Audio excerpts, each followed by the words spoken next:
کہا کہ جبریل نے بددعا کی رغم انف رجل ذکرت عنده فلم يصلي علي، بربادی ہو اس انسان کے لیے جس کے سامنے اس کے پیارے نبی جناب محمد الرسول اللہ صلی اللہ علیہ وسلم کا نام لیا گیا اور اس نے درود نہیں پڑھا، کم سے کم صلی اللہ علیہ وسلم تک اس نے نہیں پڑھا، اس کے لیے بھی آپ نے بربادی کی بددعا کی۔ آپ کے گاؤں میں جب میں آیا، میں نے عیدگاہ کی نظر آئی، میں نے لوگوں سے پوچھا ماشاءاللہ بڑی اچھی عیدگاہ ہے، لوگوں نے بتایا عیدگاہ تو بہت اچھی ہے مولوی صاحب، لیکن ہمارے یہاں عورتوں کے لیے ارینجمنٹ نہیں ہے۔ مولوی صاحب مسجد بڑی شاندار ہے، 3 منزل کی مسجد ہے ہمارے یہاں، مگر جمعہ کی نماز میں عورتوں کے لیے ہمارے پاس کوئی انتظام نہیں ہے۔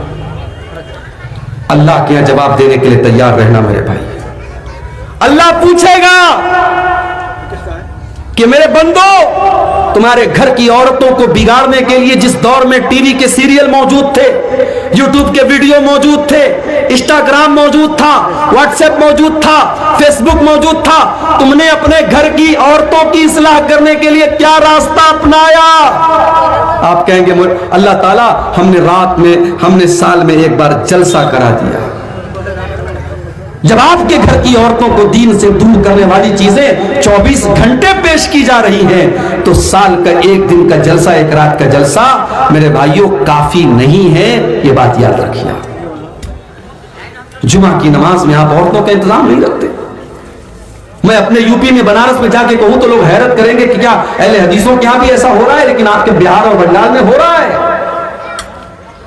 یعنی مزاج ہی نہیں ہے صاحب، مسجدیں ہیں، شاندار مسجدیں ہیں، گاؤں والے کروڑوں کے مالک ہیں، چاہے تو اس میں عورتوں کا انتظام کر سکتے ہیں، ان کی انٹری الگ ہو سکتی ہے، ان کا راستہ الگ ہو سکتا ہے، چاہے تو سب کچھ ہو سکتا ہے، مگر ہم چاہتے ہی نہیں۔ بنگال کے کتنے علاقوں میں گیا، اہل حدیثوں کی مسجدوں میں 2 اذان ہو رہی ہے صاحب جمعہ کے دن۔ میں نے پوچھا ایسا کیوں ہو رہا ہے؟ بولے مولوی صاحب ایک زمانے سے ہوتا چلا آیا ہے۔ میں نے کہا تب ہمیں اپنے آپ کو اہل حدیث نہیں کہنا چاہیے، ہمیں اپنے آپ کو اپنے باپ دادا کا مقلد کہنا چاہیے، مقلد۔ ارے ہم نے اہل حدیثیت اسی لیے قبول کی ہے، ہم کسی کی تقلید نہیں کرتے۔ جب ہم نے امام ابو حنیفہ، امام مالک، امام شافعی اور امام احمد ابن حنبل جیسے بڑے بڑے اماموں کی تقلید نہیں کی تو اپنے باپ دادا کی تقلید کریں گے؟ آج بنگال کے کتنی مسجدوں میں فرض نماز کے بعد مولوی صاحب ہاتھ اٹھا کے دعا کر رہے ہیں، اجتماعی دعا ہو رہی ہے، امام صاحب دعا کر رہے ہیں، ساری پبلک آمین کہہ رہی ہے۔ کیوں ہو رہا ہے میرے بھائی؟ یہ تقلیدی ذہن کیوں ہے آپ کے یہاں؟ رمضان کا مہینہ آ رہا ہے، کم سے کم آپ اپنی مسجدوں میں عورتوں کے لیے انتظام کراؤ میرے بھائی۔ میں آپ کی غیرت کو جگا رہا ہوں۔ میرے نوجوانوں، اگر اپنے قوم کی عورتوں کو بچانا چاہتے ہو، اگر چاہتے ہو کہ تمہارے گاؤں کی لڑکیاں اور بہنیں تمہاری کل آنے والے دنوں میں جو حالات ہیں مرتد نہ ہو جائیں، تو اللہ کے واسطے اپنی بیٹیوں کو ایمان سکھاؤ، ان کو اسلام سکھاؤ، ان کو قرآن و سنت سکھاؤ، اور اس کو سکھانے کا سب سے سمپل طریقہ یہ ہے کہ کم سے کم ایک بات اور بتا دیں، کچھ لوگ یہاں پر مطلب شادی بیاہ میں دلہن کے یہاں قبول کراتی ہیں، اگر قبول سسٹم اگر دلہن کے یہاں قبول نہیں کرائے تو گھر میں لے جا کے دوبارہ شادی پڑھاتے ہیں۔ ہمارا شادی پڑھانا بھی ہمارا ہی ہے اس پر۔ جی یہ شیخ صاحب نے جو بات کی، ہمارے یہاں بھی یہ چیز یعنی ایک رسم اور رواج بن چکی ہے۔ جب نکاح ہوتا ہے، مولوی صاحب جب نکاح پڑھانے کے لیے آتے ہیں تو شریعت کا مسئلہ کیا ہے کہ لڑکی سے اجازت لے لینا کافی ہے، اور وہ اجازت لڑکی کا باپ لے لے، لڑکی کے گھر کا کوئی بڑا ذمہ دار لے لے، وہ اجازت لے لینا کافی ہے۔ نکاح پڑھانے والے کا باقاعدہ جا کر کے کہ محترمہ فلانا بنت فلاں، آپ کا نکاح فلاں بن فلاں کے ساتھ ہو رہا ہے، کیا آپ کو قبول ہے؟ یہ جو پورا ایک سسٹم رائج ہے، یہ کہیں قرآن و سنت سے ثابت نہیں۔ لڑکی کے یہاں ایجاب و قبول کی ضرورت نہیں، اس کی اجازت لے لینا کافی ہے۔ مگر ہمارے یہاں صاحب یعنی اتنا اس کو رواج کی اہمیت دے دی گئی کہ شیخ صاحب نے بتایا اگر کہیں اس طریقے سے لڑکی کے ہاں اگر ایجاب و قبول نہیں ہوتا ہے تو نکاح کو ادھورا مانا جاتا ہے، الگ سے اس کا نکاح کرایا جاتا ہے کہ صاحب ہمارا نکاح ادھورا ہو۔ میں خود نکاح پڑھانے جاتا ہوں، 3 بار ایجاب و قبول کرانے کا ہمارے یہاں رواج ہے۔ اگر میں نے 1 بار کرا دیا تو صاحب پیچھے سے آوازیں آنے رہتی، مولوی صاحب تھوڑا 1-2 بار اور کرا دیجیے۔ میں نے کہا ارے دلہے نے بول دیا، آپ سب نے سن لیا، میں بہرا نہیں، آپ بہرے نہیں، ضرورت کیا ہے؟ لیکن رواج ہے, ہم نے رواجوں کو اپنی گردن پہ ٹانگ کے ہم نے رکھا اس میں کہا ہے کہ چیز اپنانے کے لیے ایک بار ہی کافی ہے, لیکن توڑنے کے لیے 3 بار کرنی پڑتی ہے. جی. تو رسم و رواج جو آپ نے لاد کے رکھے ہیں ان کو ہٹائیے میرے بھائی. آج یو پی کے غازی پور کے علاقے میں گاؤں ہے 12 گاؤں, کبھی آپ کو موقع ملے تو ضرور جائیے. پورا گاؤں اہل حدیث کا گاؤں ہے, پورا گاؤں پڑھے لکھوں کا گاؤں ہے. پولیس میں اور آرمی کی سروس میں وہاں 70% لوگ آپ کو مل جائیں گے, پڑھے لکھے لوگوں کا گاؤں ہے. مگر اہل حدیث کا گھر ہے, مسلمان کا گھر ہے, شادی ہو رہی ہے صاحب, سہاگ کی جو چیزیں جاتی ہیں شادی کے موقع پر, جو چیزیں جاتی ہیں اس میں سندور بھی جاتا ہے عورت کے مانگ میں بھرنے کے, اس میں غیر مسلموں کی بہت ساری رسم و رواج کی چیزیں بھی جاتی ہیں. دلہن جب گھر میں آتی ہے پہلی بار تو کوئی چھوٹا سا بچہ اس کی گود میں دیا جاتا ہے کہ صاحب یہ بچے کو گود لے لے گی تو اس کی بھی گود بھرائی ہوگی, اس کو بھی اللہ تعالیٰ آگے چل کے بیٹا دے گا. منگل سوتر بھی بھیجتے ہیں, منگل سوتر بھیجا جاتا ہے, اس کو بھی سہاگ کی ایک نشانی مانا جاتا ہے. اسلام کے اندر سہاگ کی کوئی نشانی نہیں. معاف کیجیے, شادی شدہ عورت کے لیے اس کے بدن میں کوئی نشانی نہیں ہے کہ اسلام نے کہا کہ ہاں یہ شادی شدہ ہونے کی عورت کی علامت ہے. ہاں بس ایک پہچان ہے کہ جو شادی شدہ عورت رہے گی وہ اپنے شوہر کے لیے سجے گی سنورے گی, اس کو اس کے سجنے سنورنے کا حکم دیا گیا. باقی یہ منگل سوتر اور یہ سندور یہ تمام کی تمام مشرکانہ چیزیں ہیں, غیر مسلموں کی رسمیں ہیں, اسلام کو اس سے کوئی تعلق نہیں.